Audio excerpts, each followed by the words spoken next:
Assalamualaikum warahmatullahi wabarakatuh.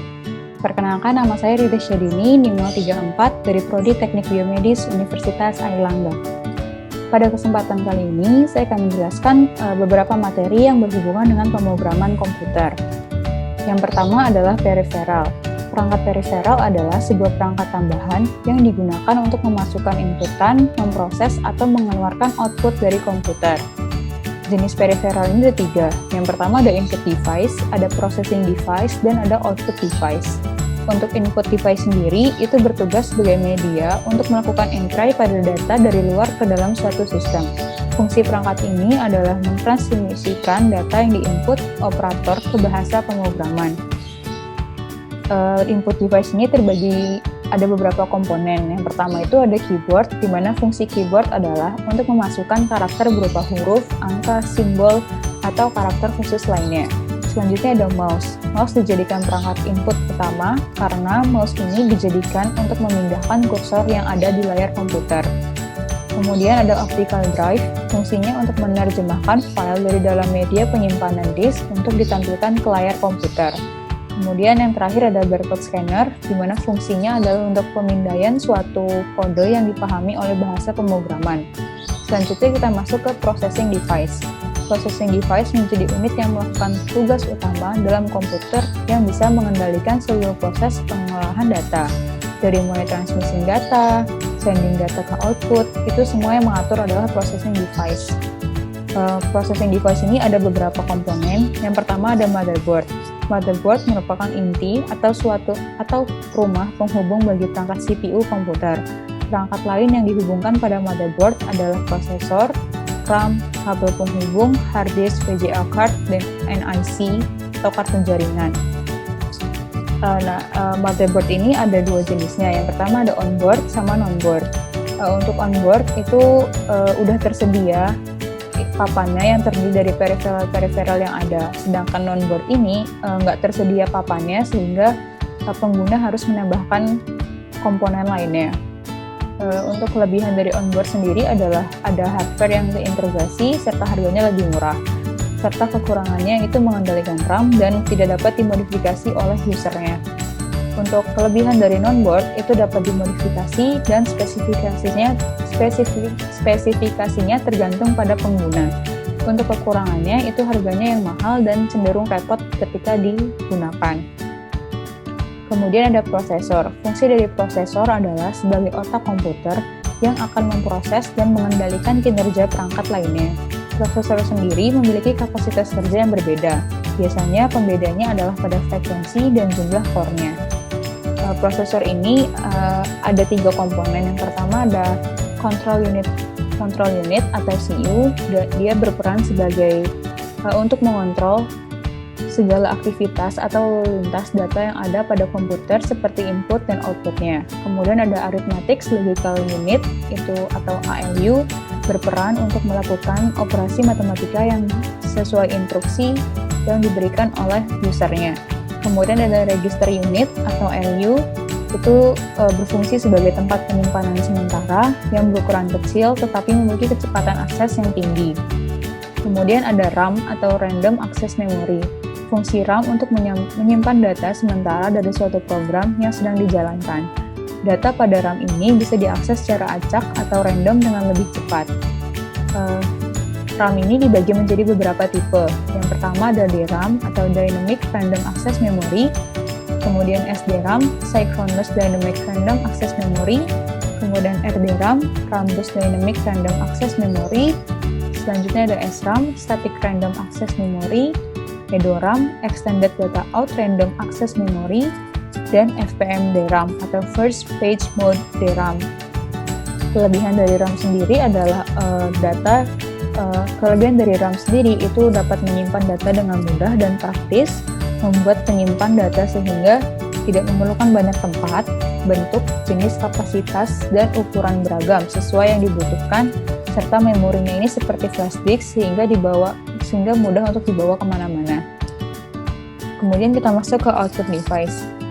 Peralatan keluaran atau output adalah perangkat yang akan menyampaikan hasil pengolahan data ke pengguna dengan bahasa yang dimengerti.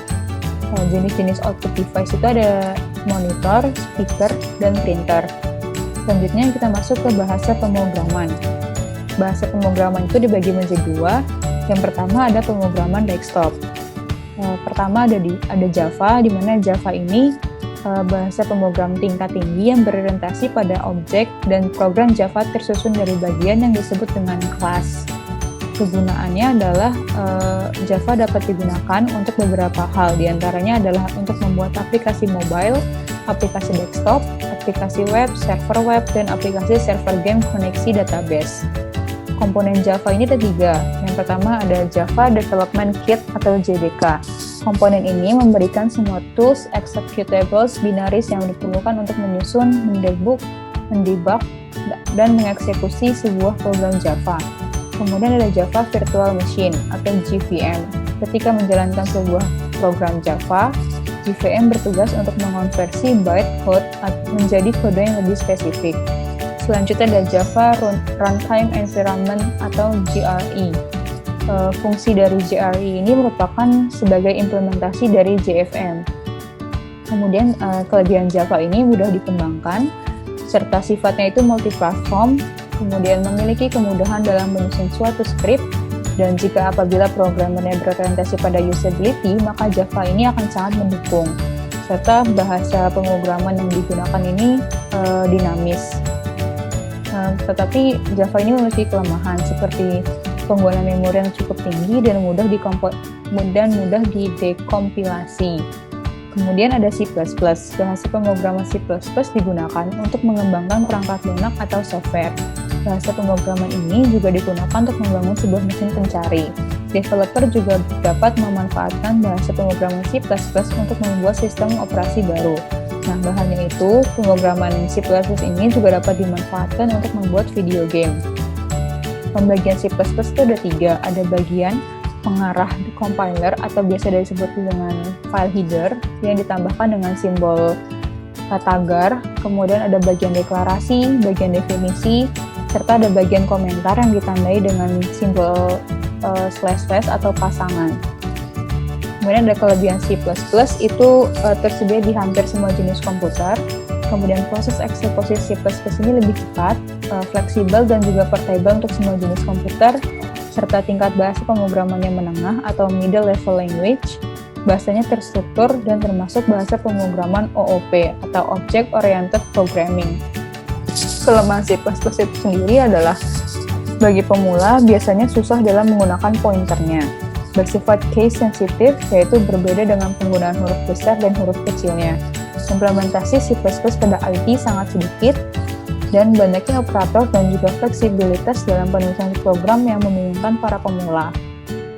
Kemudian kita beralih ke Python, bahasa pemrograman interpretatif multiguna yang memakai filosofi perancang dengan fokus pada tingkat keterbacaan kode. Kegunaan dari Python sendiri ini ada 3, ada untuk artificial intelligence atau AI. Contohnya adalah saat pebisnis membutuhkan chat otomatis untuk menjawab pertanyaan dari para customer-nya.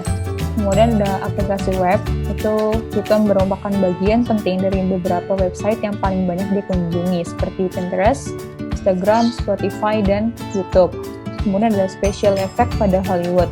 Ada banyak perusahaan yang bergerak di bidang perfilman seperti Lucasfilm yang menggunakan Python. Kemudian jenis operator Python ini ada 7. Ada operator aritmatika, operator komparasi atau perbandingan, operator penugasan, operator logika, operator keanggotaan, operator identitas, dan operator bitwise. Untuk kelebihan Python sendiri itu memiliki library yang luas dan banyak, open source-nya atau gratis, mampu meningkatkan produktivitas developer, mendukung Internet of Things (IoT) yang baik. Bahasa yang digunakan mudah dipelajari dan mudah digunakan, serta fleksibel. Sedangkan kelemahan dari Python sendiri adalah tidak cocok untuk aplikasi mobile, eksekusinya relatif lambat, kesulitan jika beralih ke bahasa pemrograman lain, kesalahan saat runtime, dan efisiensi dan fleksibilitas trade-off by-nya. Selanjutnya kita masuk ke pemrograman web. JavaScript. JavaScript ini merupakan salah satu bahasa pemrograman yang sering digunakan oleh website programmer atau website developer. Kegunaan dari JavaScript sendiri adalah untuk menuliskan fungsi yang disisipkan ke dalam HTML, baik disisipkan secara langsung maupun diletakkan ke dalam file teks dan di link dari dokumen HTML-nya. Secara fungsional, JavaScript ini dipakai untuk menyediakan akses script pada objek yang dibenamkan. Kelebihan dari JavaScript sendiri adalah tidak membutuhkan compiler karena web browser mampu menginterpretasikannya dengan HTML, kemudian lebih mudah dipelajari dari bahasa pemrograman lainnya. Proses pencarian dan penanganan error atau kesalahannya jauh lebih mudah dibanding bahasa pemrograman lainnya. Kemudian bisa berfungsi sebagai elemen halaman web atau event tertentu, misalnya klik atau mouse over. Kemudian bisa berfungsi di berbagai browser, platform, dan lain-lain, serta lebih cepat dan ringan daripada bahasa pemrograman lainnya. Untuk kelemahan JavaScript sendiri adalah script yang digunakan pada JavaScript ini tidak terenkripsi, bukan untuk pengembangan aplikasi standalone, dan memiliki keterbatasan objek. Selanjutnya kita masuk ke HTML atau Hypertext Markup Language, bahasa web atau markup internet yang berasal dari kombinasi antara teks dan informasi berupa simbol atau kode yang akan dimasukkan ke dalam suatu file guna membuat suatu halaman situs. Fungsi HTML sendiri itu untuk membuat halaman web, menampilkan berbagai informasi di dalam sebuah browser internet, serta membuat link menuju halaman web lain dengan kode tertentu atau hypertext.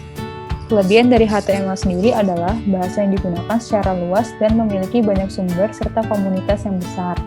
Kemudian dilanjutkan secara alami di setiap web browser, memiliki learning curve yang mudah, open source dan sepenuhnya gratis, serta bahasa markup yang rapi dan konsisten. Kelemahan yang dimiliki oleh HTML adalah paling sering digunakan untuk halaman web statis. HTML tidak memungkinkan user untuk menjalankan logik. Alhasil, semua halaman web harus dibuat terpisah meskipun menggunakan elemen yang sama seperti header dan footer. Kemudian fitur-fitur baru tidak bisa digunakan secara cepat di sebagian browser. Terkadang perilaku browser susah untuk diprediksi, misalnya browser yang lama tidak selalu bisa render tag yang lebih baru. Kemudian ada PHP atau Hypertext Preprocessor, di mana PHP ini merupakan bahasa scripting server-side atau bahasa pemrograman yang digunakan untuk mengembangkan situs web statis atau situs web dinamis atau aplikasi web. Fungsinya adalah untuk membuat atau mengembangkan situs web statis atau fungsi situs web dinamis atau aplikasi web. Walaupun sebenarnya bukan hanya PHP yang bisa untuk menggunakan untuk membuat website tersebut. Kelebihan dari PHP sendiri adalah mudah dipelajari, mempunyai community yang besar, lebih ringkas, open source, memiliki perkembangan yang cukup cepat, dan memiliki maintenance yang lebih mudah. Untuk kelemahannya sendiri, dia tidak dilengkapi dengan tipe data, rawan pembajakan, serta kurang prestisius. Sekian pemaparan saya untuk materi pemrograman komputer. Kurang lebihnya mohon maaf. Wassalamualaikum warahmatullahi wabarakatuh.